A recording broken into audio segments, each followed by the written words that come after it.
Salut tout le monde, ravi d'être à nouveau devant vous ici. Et comme vous le savez tous, ici on parle d'entrepreneuriat, de business, de motivation, de développement personnel et d'autres sujets de la même catégorie. Aujourd'hui, parlons de notre cercle d'amis, c'est-à-dire les gens avec lesquels nous traînons de plus. Mais avant d'aller plus loin dans la vidéo, je vous invite à vous abonner si ce n'est pas déjà fait, à liker et à commenter cette vidéo. Et surtout, à partager la vidéo avec votre entourage.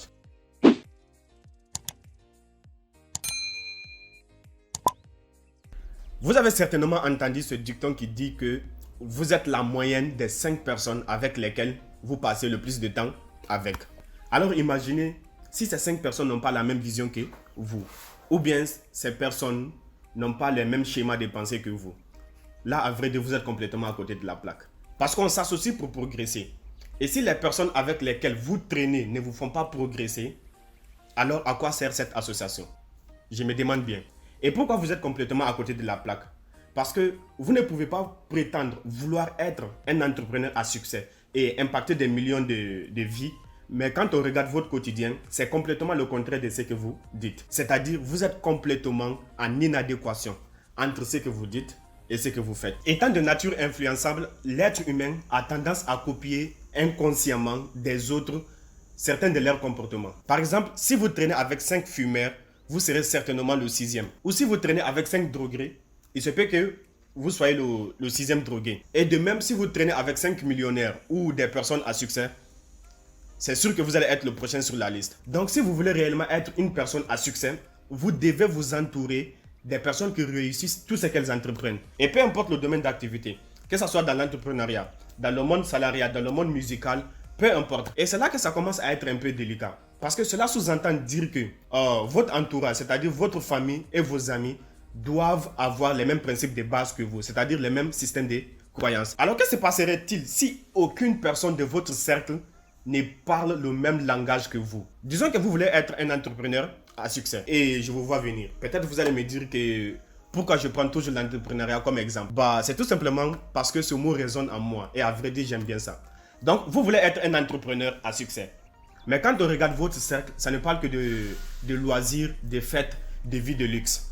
Donc, de vous à moi, est-ce qu'il y a une chance pour vous d'être un entrepreneur à succès étant dans ce milieu? C'est pas évident, n'est-ce pas? Donc, si vous n'avez pas d'amis entrepreneurs ou qui parlent d'entrepreneuriat, alors pour réussir en entrepreneuriat, vous devez vous trouver des nouveaux amis. C'est-à-dire des amis qui ont la même vision que vous. Des amis qui parlent le même langage que vous. Cela revient donc à dire que maintenant, avec vos nouveaux amis, vous allez passer un minimum de temps possible avec vos anciens amis. Vos amis où ça parle de fêtes et de loisirs. Et peut-être vous allez trouver cela cruel.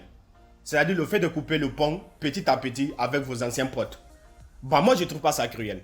Laissez-moi vous dire ce qui est cruel. C'est quand vous faites un pas en avant et que vos soi-disant amis vous tirent de 2 pas en arrière. Ça, c'est cruel. Ou c'est quand vous avez des objectifs ambitieux et par cause de négativité, de découragement et par manque d'encouragement, vous vous repliez sur vous-même sans même lever le petit doigt pour accomplir quoi que ce soit. Ça, c'est vraiment cruel. Voilà ce qui est cruel. Donc, décidez-vous. Soit vous restez avec vos amis losers et vivez une vie médiocre, ou vous décidez de couper complètement le pont pour réaliser votre plein potentiel. Et pour cela, vous devez accepter cette cruauté. Retenez bien ceci. Si vous n'êtes pas capable d'être cruel, vous êtes certainement victime de ceux qui le sont. Et pour ma part, en ce qui me concerne, j'ai dû couper le pont avec les miens pour pouvoir me concentrer pleinement sur ce qui m'anime. Malheureusement pour moi, quand j'ai coupé le pont avec les miens, je n'avais pas d'amis qui parlaient le même langage que moi. C'est alors là que j'ai dû trouver des nouveaux amis à travers des livres, des vidéos YouTube, des podcasts ou même des mentors en ligne. Certes, ça n'a pas été facile, mais aujourd'hui je suis fier de moi d'avoir pris cette décision. Et même si je suis très loin de l'endroit où je vais être, c'est-à-dire de mes objectifs, je suis tout de même plus proche que je ne l'étais autrefois. Et vous pouvez faire de même. Couper le pont et trouver des nouveaux amis. Que ce soit des personnes morales ou physiques. Des personnes qui font revivre cette flamme qui brûle au fond de vous. Des personnes qui font ressortir le meilleur en vous. Et sachez que si vous n'avez pas été capable d'être cruel envers vos anciens amis, c'est-à-dire en coupant le pont, ils le seront envers vous. Parce qu'ils vous tireront de 2 pas en arrière à chaque fois que vous allez faire un pas en avant. Et au final, cette décision de couper le pont ou pas vous appartient. Vous êtes le seul à prendre cette décision. Et peu importe le sort que vous réservera votre choix, il sera le vôtre. Il n'y aura donc personne d'autre à blâmer hormis vous et vous seul. Et nous voilà donc à la fin de cette vidéo. Si vous avez aimé, likez, commentez, abonnez-vous et surtout partagez la vidéo avec votre entourage. Et quoi encore?